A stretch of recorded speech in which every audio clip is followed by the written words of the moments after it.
से गुफ्तगू कर रहे हैं। असर हाज़िर की ज़्यादातर माओं को तालीम और तरबियत दोनों के हवाले से ही कुछ सवालात उनके जहन में हैं, परेशानियां लाहिक हैं। ज़ाहिर है हम एक ऐसे दौर से गुज़र रहे हैं जहां मॉडर्न चैलेंजेस एक के बाद एक हमारे दरवाज़े पे इस तरह से नॉक करते हैं, बल्कि नॉक भी नहीं करते, दरवाज़ा तोड़कर अंदर दाखिल हो जाते हैं।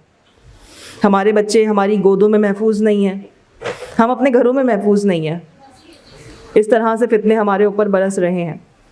तो इस दौर में तालीम और तरबियत बहुत इम्पॉर्टेंट। मसला ये हुआ कि जनाब कि हमने तालीम को तरबियत से अलग कर दिया। कोई ऐसा लफ्ज़ शायद मेरे जहन में आ पाता कि मैं इन दोनों को एक ही लफ्ज़ में समो देती कि तालीम और तरबियत एक ही है, अलग अलग नहीं है। लेकिन ज़ाहिर है हम जिस दौर में रह रहे हैं, वेस्टर्न साइकोलॉजीज़ और वेस्टर्न जो आइडियोलॉजीज़ हैं उनके ज़ेर असर हैं, तो वहाँ तरबियत की तो खैर कोई कहानी नहीं है। तालीम की जाहिर सी बात है कि ज़्यादा वहाँ बात होती है। तरबियत को ज़्यादातर हम समझते हैं, अगर हम इसकी इंग्लिश ट्रांसलेशन करें तो हम समझते हैं कि शायद ये ट्रेनिंग है। सुबह एक ख़ास वक्त पर उठना, सुबह एक दोपहर में ख़ास वक्त पे खाना खाना, स्कूल से आना, मदरसे जाना, ट्यूशन जाना या और दीगर जो काम होते हैं बच्चों के वो करना, हम इसको समझते हैं कि शायद हम तरबियत कर रहे हैं। ये दरअसल तरबियत नहीं है। तरबियत को समझने के लिए पहले हमें कुछ चीज़ें अनलर्न करनी पड़ेंगी। वो तारीफ़ें जो हम गलत अंदाज में सीख चुके हैं, हमें उन्हें दोबारा से सीखना होगा। तरबियत की असल तारीफ़ क्या है, पहले इस पर बात कर लेते हैं। तरबियत नाम है उस अमल से गुज़रने का जिस अमल से गुज़र कर मैं अपनी ख्वाहिशात में नफीस हो जाऊं। तरबियत नाम है उस अमल से गुज़र कर एक ऐसा अमल के जिससे गुज़रने के बाद या जिससे गुज़रते हुए मैं अपनी ख्वाहिशात में नफीस हो जाऊं और मैं अपनी चॉइसेस में ईमानदार हो जाऊं, मुखलिस हो जाऊं। मेरी वालदा चाहे मेरे साथ हो या ना हो, उनका दिया हुआ सबक, उनकी दी हुई तरबियत मेरे पास मौजूद हो। यहाँ बहुत सारे लोग बैठे हैं, इस वक्त ख़वातीन बैठी हैं, यहाँ कोई ख़ातून कचरा फेंकना मुनासिब नहीं समझेगी। अगर उनका बच्चा कुछ खाएगा तो वो ऐसे ज़मीन पर नहीं डालेंगी, अपने बैग में रख लेंगी, क्योंकि यहाँ तो पब्लिक मौजूद है। लेकिन तरबियत हमें सिखाती है कि जब हम घर में बिल्कुल अकेले हों, सड़क पर अकेले जा रहे हों, किसी जगह अकेले बैठे हों, तो वहाँ पर भी कचरा नहीं फेंकना। हमारी तन्हाई की रिस्पॉन्सिबिलिटी हमारे कंधों पर कौन लाता है? तरबियत। तो तरबियत जो है वो ट्रेनिंग नहीं है, तरबियत मेंटोरिंग है, रहनुमाई है। अपने बच्चों की ऐसी रहनुमाई कर दी जाए, उनको इतना कंडीशन कर दिया जाए उस रहनुमाई के लिए कि वो चाहे 7 समंदर पार हों, किसी भी ज़मीन पर हों, अकेले हों, तन्हा हों, सबके साथ हों, उनको आपका दिया हुआ सबक याद रहे। जैसे हज़रत शेख अब्दुल कादिर जिलानी रहमतुल्लाह ताला अलैह की वालदा मोहतरमा ने उनको नसीहत की थी कि झूठ नहीं बोलना, और आपने अपनी जान की भी परवाह नहीं की और आपने जो डाकुओं का सरदार था उसे बता दिया कि मेरे पास इतने सिक्के मेरे कुर्ते में मौजूद हैं। दिस इज़ कॉल्ड तरबियत। तरबियत अगर आपको देखनी है तो आप मैदान करबला में देखें। नबी करीम सल्लल्लाहु अलैहि वसल्लम, हज़रत फ़ातिमा, हज़रत अली उस वक्त बज़ाते ख़ुद वहाँ जिस्मानी तौर पर मौजूद नहीं थे, लेकिन हज़रत इमाम हुसैन ने अपना अहद निभाया। उनके पास 1000 तावीलें हो सकती थी, लेकिन उन्होंने वही किया जिस काम के लिए उनको पैदा किया गया था। हम कहते हैं कि अहले बैत को इतना मकाम क्यों मिला है, तो भाई उन्होंने प्रूफ किया है। नेपोटिज़म दीन में नहीं चलता, उन्होंने प्रूफ किया है इसको कि दे डिज़र्व। सो तरबियत बेसिकली जब तन्हाई में हमारा बच्चा हो, उसे कोई ना देख रहा हो और उसे वाटर कूलर, बच्चे होते हैं ना, तो स्कूल का वाटर कूलर का प्रेस करने में बड़ा मज़ा आता है, ठंडा ठंडा पानी बह रहा होता है गर्मियों में। अगर आपने अपने बच्चे की तरबियत की है, उसे कोई नहीं देख रहा, तब भी वो सिर्फ उतना ही पानी लेगा जितना पानी की प्यास उसको है, वो पानी ज़ाया नहीं करेगा। वो अपने हाथ पे उतना ही सोप लगाएगा जितनी की उसको ज़रूरत है। वो हाथ पर इतना ज़्यादा सोप नहीं लगाएगा या बार बार उसको इस्तेमाल नहीं करेगा ये सोचकर कि फ्री है यहाँ पर, तो क्योंकि आपने उसकी तरबियत की है। तो बेसिकली जब हमारी मदर्स तरबियत को लेकर कंफ्यूज हो जाती हैं, तो वहाँ पर जब उनकी जो तारीफ़ होती है वो गलत होती है, इस वजह से उनका तरीका भी गलत हो जाता है। अब हमारी मदर्स 2 इंतहाओं पर खड़ी हैं, या तो वो बहुत सख्त हैं तरबियत को लेकर, या फिर वो बहुत नर्म हैं। सख्ती है तो इतनी सख्ती है कि हम बच्चों को रिलीजन का नाम लेके डरा रहे हैं, हम बच्चों को मैनिपुलेट कर रहे हैं, कि अगर ऐसा नहीं करोगे तो ये हो जाएगा, दिस एंड दैट, जो मैं कहूँगी वो करोगे, जो अल्लाह कहेगा वो करोगे। इस एक जुमले का नाम है तरबियत। हो सकता है मेरी ख्वाहिश जो है वो अल्लाह की हुक्म और रज़ा के मुताबिक ना हो, तो बच्चा मेरी ख्वाहिश को ना मद्देनज़र रखे, बल्कि वो अल्लाह की रज़ा और हुक्म को जो है वो मद्देनज़र रखे। दिस इज़ कॉल्ड तरबिया। तो हमें कुछ जो पुरानी डेफिनेशंस हैं जो हमने गलत सीख ली हैं शायद मीडिया से या कहीं और से, वो हमें अनलर्न करने की ज़रूरत है। और इसकी जो सही डेफिनेशन है तरबियत की, क्योंकि जब तक हमारी क्लैरिटी हमारे जहन में नहीं होती ना किसी चीज़ की, तब तक हमें बात समझ में नहीं आती। तो हमें क्लियर होने की ज़रूरत है तरबियत के हवाले से। जब तरबियत के हवाले से आप क्लियर हो गए, तारीफ़ आपको समझ में आ गई, तो अब तरीके पर बात कर लेते हैं। ना तरबियत का तरीका बहुत सख्त होना चाहिए, ना बहुत नरम होना चाहिए। सबसे पहला इंग्रेडिएंट अगर तरबियत में कोई है, जो सबसे पहला इंग्रेडिएंट है वो क्या है? वो है ताल्लुक़, रिलेशनशिप। जिस इंसान का ताल्लुक़ बच्चे के साथ अच्छा नहीं है, वो कुछ भी कर ले, दरख्त पे उल्टा लटक जाए, वो तरबियत नहीं कर सकता। और एज अ साइकोथेरेपिस्ट मैं ये बात बहुत अफसोस से कहूँगी कि इस वक्त हमारे माशरे में बच्चे का ताल्लुक़ अगर किसी से बहुत ज़्यादा वीक है तो वो है माँ। ख़ास तौर पे जब बच्चे एडोलेसेंस एज में आते हैं, उस वक्त तक तो वो बिल्कुल मदर से कट चुके होते हैं। उनको अगर किसी शख्सियत से बहुत ज़्यादा कंप्लेन होती है तो वो मदर से होती है। अगर उनके दिल में बहुत ज़्यादा ग्रजेस किसी के लिए होते हैं तो वो मदर्स के लिए होते हैं। अगर उनको किसी चीज़ से बहुत ज़्यादा, जिसकी बात बस सुननी ही नहीं है, मतलब जहन में बैठ गया कि इनकी बात तो जाननी नहीं है, सुननी नहीं है, वो माँ है। क्यों? ताल्लुक़ की जो बेहतरी है ना, उस पर हम काम नहीं कर पाए। हमें इस पर काम करना है अगर हमें तरबियत करनी है। हम जब सर्वेस करते हैं, रिसर्चेस करते हैं, हम बच्चों से पूछते हैं कि आपकी ज़िंदगी में कोई ऐसा इंसान जो आपको बहुत ज़्यादा पसंद भी हो और आपको बहुत मुस्कुरा कर देखता हो, तो बच्चे ये जवाब देते हैं कि पसंद तो मदर हैं, मामा पसंद तो हैं, लेकिन हमें मुस्कुरा कर नहीं देखती। तो हम उनसे पूछते हैं कि किसको मुस्कुरा कर देखती हैं, तो बच्चे बताते हैं कि वो दुनिया में सबको मुस्कुरा कर देखती हैं सिवाय हमारे। अब इसके पीछे कुछ वजूहात हैं, उनको हम थोड़ा आगे जाकर डिस्कस करते हैं। ताल्लुक़ अगर आपका बेहतर नहीं है, तरबियत मुकम्मल नहीं हो सकती। तरबियत के रास्ते की सबसे बड़ी दीवार वो है ताल्लुक़ की ख़राबी। समझ लीजिए कि मैं रास्ते में कहीं जा रही हूँ और मैंने और रास्ता बिल्कुल क्लियर है, मुझे पता है, मैप भी मेरे पास है, लेकिन मैं अपनी गाड़ी को रोकूं, दरवाज़ा खोलूं, बाहर निकलूं और मैं अपने सामने जाकर एक बैरियर लगा लूं।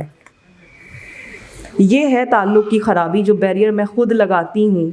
जब मैं अपने आप को नहीं समझ पाती, अपने रवैयों को नहीं समझ पाती, तो मैं अपने बच्चे के साथ वो ताल्लुक़ बेहतर नहीं बना पाती। हालांकि मुझे उसके खाने की फ़िक्र होती है, उसके अच्छे कपड़ों की फ़िक्र होती है। कौन सी ऐसी माँ नहीं है जिसको अपनी बेटी डॉल नहीं लगती? हर माँ ईद जैसे इवेंट्स पे, शादियों पर, हर कोई चाहती है मेरी बेटी सबसे अच्छी लगे, मेरे बेटे के कपड़े सबसे प्यारे हों। अपने लिए चाहे वो पुराना जोड़ा निकाल ले, लेकिन अपने बच्चे के लिए वो बर्दाश्त नहीं करती। अपने बच्चे के लिए वो चाहती है कि नया से नया जोड़ा हो। हर चीज़ में माँ की मोहब्बत देखने को मिलेगी आपको, लेकिन जब बात ताल्लुक़ की आएगी तो माँ और बच्चा अलग अलग पेज पे खड़े होते हैं। और यहीं से जो है वो तरबियत में एक ऐसी दरार पड़ती है कि आपका कहा हुआ कोई जुमला, आपकी कही हुई कोई बात बच्चे के लिए इम्पोर्टेंस नहीं होती, क्योंकि ताल्लुक़ बेहतर नहीं है। और आपने देखा होगा कि जो एडोलेसेंस की एज होती है, बच्चे इस एज के अंदर किसी खाला को, फुप्पी को ज़्यादा करीब कर लेते हैं, किसी दोस्त को, किसी टीचर को अपने ज़्यादा करीब समझते हैं। और माँओं को अक्सर ये कंप्लेन होती है कि हमारा बच्चा हमारी बात तो सुनता नहीं है, फ़लाँ की बात सुनता है, तो चलो उसी से बात मनवा लेते हैं। ये एक मदरहुड के अगर मैं पैराडाइम में बात करूं, पेरेंटिंग के पैराडाइम में भी अगर मैं बात करूं, तो ये एक बहुत बड़ा फेलियर है। मैं अगर अपने बच्चे की तरबियत करना चाहती हूं तो बच्चे की जो टॉप पर्सनालिटीज़ हैं, उसकी फेवरेट पर्सनालिटीज़ हैं, उसमें मेरा नाम होना चाहिए, अदरवाइज़ तरबियत का अमल पूरा नहीं हो पाएगा। अब ताल्लुक़ की जो ख़राबी है ये क्यों होती है, या ताल्लुक़ जो है वो किस वजह से, कौन सी ऐसी चीज़ें हैं जिसकी वजह से ताल्लुक़ ख़राब होता है, थोड़ा सा हम इस पर भी डिस्कस कर लेते हैं। सबसे पहले अगर ताल्लुक़ किसी वजह से ख़राब होता है तो वो होता है हमारे इनर चाइल्ड की वजह से। जब हमारा अपना इनर चाइल्ड हील नहीं होता, हमारे अपने बचपन के पास्ट के इश्यूज़ होते हैं, हमें वो कंप्लेंट्स जो अपनी पेरेंट्स से थी कहीं ना कहीं वो हम अपने बच्चों के साथ कर रहे होते हैं। वो पेरेंटिंग स्टाइल जो शायद हम अपने लिए बेहतर नहीं समझते थे, हमें लगता था कि हमें उससे डैमेज मिला है, लेकिन हम कहीं ना कहीं वो पैटर्न्स रिपीट करना शुरू हो जाते हैं। और मेंटल हेल्थ इसको रिसर्च में साबित भी करती है कि किस तरह लाशऊरी तौर पर हम अपने वो बुरे हैबिट्स जिसके लिए हम कभी परेशान थे, हम वो अपने किरदार में ले आते हैं और हमारे बच्चे उससे डैमेज हो रहे होते हैं। तो हमारा इनर चाइल्ड, हर इंसान के अंदर एक बच्चा होता है ना, और वो बच्चा किसी ऐसे शख्स के सामने खुलता है जो बहुत महबूब होता है, करीब होता है। वो इनर चाइल्ड अगर हील नहीं है आपका, तो उसको हील कर लीजिए, उसको बेहतर कर लीजिए। पास्ट के जो ग्रजेस हैं उनको निकाल दीजिए। दूसरी ताल्लुक़ की ख़राबी की एक बहुत बड़ी वजह है, और वो ये है कि अपनी करंट सिचुएशन से मुतमईन ना रहना। मेरी शादी अच्छे घराने में नहीं हुई, मेरा शौहर अच्छा नहीं है, सपोर्टिव नहीं है, मेरी सास ससुर ऐसे हैं, मैं जॉइंट फैमिली में रहती हूँ, मैं सेपरेट हूँ, तो मेरे पास मुलाजमा नहीं है, ये प्रॉब्लम्स हैं, वो प्रॉब्लम्स हैं। और होती भी हैं, ऐसा नहीं कि प्रॉब्लम्स नहीं होती, बट ये जो अनसेटिस्फैक्ट्री हर वक्त की आपकी सिचुएशन है, इनसिक्योरिटीज़ वाली, ये आपके बच्चे के सामने आपको मुस्कुराने से रोकती है। ये आपके बच्चे से आपका ताल्लुक़ ख़राब करती है, क्योंकि वो बच्चा आपको उस वक्त ना सिर्फ एक ऐसी ड्यूटी लगता है कि इसके खाने का वक्त, इसके कपड़े धुले हुए हों, इसकी अलमारी सेट हो, इससे ज़्यादा मेरा कोई और काम है नहीं। ये इनसिक्योरिटी आपको किसी नाक की तरह डसती रहती है, किसी स्नेक की तरह आपको फन मारती रहती है। तो करंट सिचुएशन से अगर हम अपनी, जो भी हमारी करंट सिचुएशन है, अगर हम उससे सेटिस्फाई नहीं हैं, तो फिर हम अपने बच्चे की तरबियत नहीं कर सकेंगे अभी। और 9 मंथ का जो पीरियड है ना, इसके ऊपर अगर आप रिसर्च में जाएं, जिनको शौक़ है वो ज़रूर करें, तो आपको पता लगेगा कि ये वाकई में अल्लाह ने जो 9 मंथ रखे हैं, इसमें पूरा इंसान बन चुका होता है। आई एम नॉट सेइंग कि किसी और की ज़िम्मेदारी नहीं है, हम सब की अपनी अपनी ज़िम्मेदारी है, लेकिन अगर मैं तरबियत करना चाहती हूँ तो मैं बतौर माँ अपनी ज़िम्मेदारी खुले दिल से कबूल करूँगी। ये मेरा माइंडसेट होना चाहिए, जो हज़रत हाजरा का माइंडसेट था कि अल्लाह की रज़ा के लिए छोड़कर जा रहे हैं, फिर राज़ी, ठीक है, कोई मसला नहीं है। कोई फ्रिज नहीं था उनके पास खाना सेव करने के लिए, कोई चीज़ नहीं थी, कोई घर नहीं था, वो भी उन्होंने जिस तरह बनाया होगा अपना घर, जिन चीज़ों से भी बनाया होगा, किस तरह उन्होंने सर्वाइव किया होगा, और आखिरकार उन्होंने अपने बेटे के साथ मिलकर किस तरह मक्का को हरा भरा कर दिया, किस तरह पानी जारी है, आज तक वो पानी जारी है। तो ये जो औलाद है ना, ये हमारा जमजम है।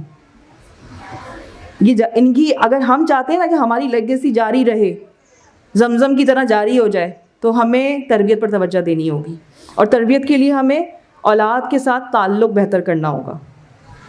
मुझे कान से पकड़ के बच्चे को घसीट घसीट के नमाज़ पढ़ाने की ज़रूरत ना पड़े। अगर मेरा ताल्लुक़ बेहतर हो जाए, मेरा बच्चा मुझे नमाज़ पढ़ते देखेगा तो खुद नमाज़ पढ़ने की कोशिश करेगा। और आपने देखा होगा जो 3-4 साल के, 2 साल के बच्चे होते हैं, ये खुद अपनी मदर्स को देख के खुद ही दुपट्टा भी ऐसे उल्टा सीधा सा पहन लेंगे और अपनी माँ की तरह झुककर या वालिद की तरह झुककर सजदा भी करना शुरू कर देंगे, चाहे उनको कोई आयत आती हो या ना आती हो।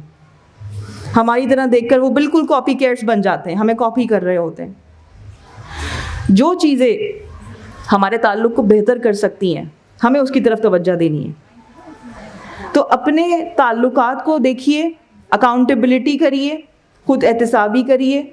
ये जो आजकल एक लफ्ज़ चल रहा है कि आई एम नॉट इनफ, मैं एक अच्छी माँ नहीं हूँ, हज़रत हाजरा, हज़रत आसिया, हज़रत फ़ातिमा को ऐसा कोई मामला उनके जहन में नहीं उठा, क्योंकि वो जो कुछ भी कर रही थी वो सब अल्लाह की रज़ा के लिए था।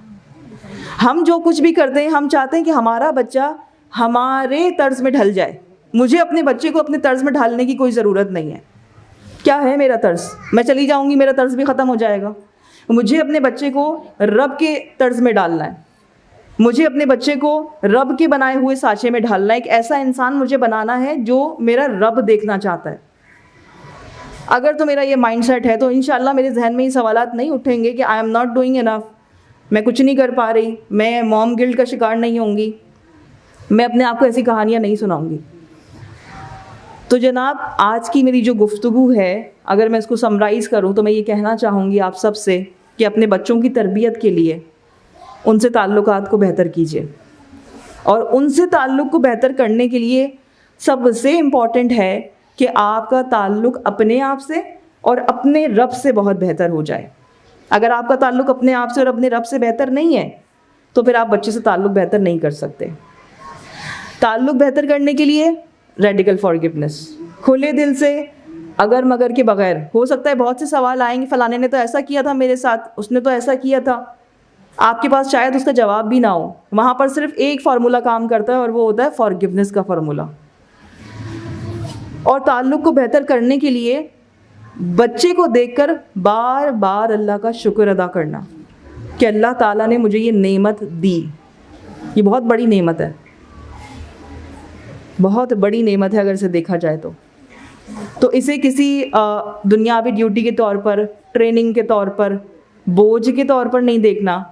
इसे देखना है एक रहमत के तौर पर, इसे देखना है एक नेमत के तौर पर, एक नवाजिश के तौर पर कि ये जो बच्चा है ये मेरे और मेरे रब के दरमियान एक ब्रिज है जिसके ज़रिए मैं जन्नत में जा सकती हूँ। और अगर मैंने अपनी लेगेसी को आगे बढ़ाना है, अगर मैं चाहती हूँ कि मुझे मरने के बाद याद किया जाए, तो फिर मुझे इस बच्चे को ज़मज़म की तरह जारी रखना है। इसकी आदतों के ज़रिए, इसके रवैये मुझे ऐसे शेप करने हैं कि ये अल्लाह का पसंदीदा बंदा हो जाए और इसके लिए अल्लाह पसंदीदा हो जाए। क्योंकि जो तरबियत की तारीफ़ हमने रीलर्न की है वो क्या है कि मैं अपनी ख्वाहिशात में नफीस हो जाऊँ, मैं अपनी चॉइसेस के अंदर बेहतर हो जाऊँ, मैं हर वो चीज़ को अपनी चॉइस बनाऊँ जो जायज़ और दुरुस्त है।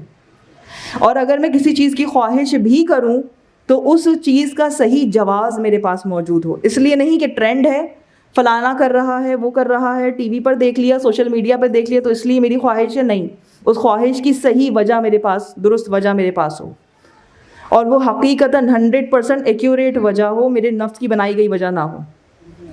तो अगर हम अपने बच्चों को तरबियत करना चाहते हैं तो अपने ताल्लुकात को बेहतर कीजिए। मेरी आज की गुफ्तगू जिस पर मैंने सबसे ज़्यादा एम्फसाइज़ किया है वो सिर्फ ताल्लुकात की बेहतरी है। आप यकीन कीजिए, आप पूरी मेंटल हेल्थ इंडस्ट्री को लम्हों में तबाह कर सकते हैं अगर आपने इंसानी ताल्लुक़ पे काम कर लिया।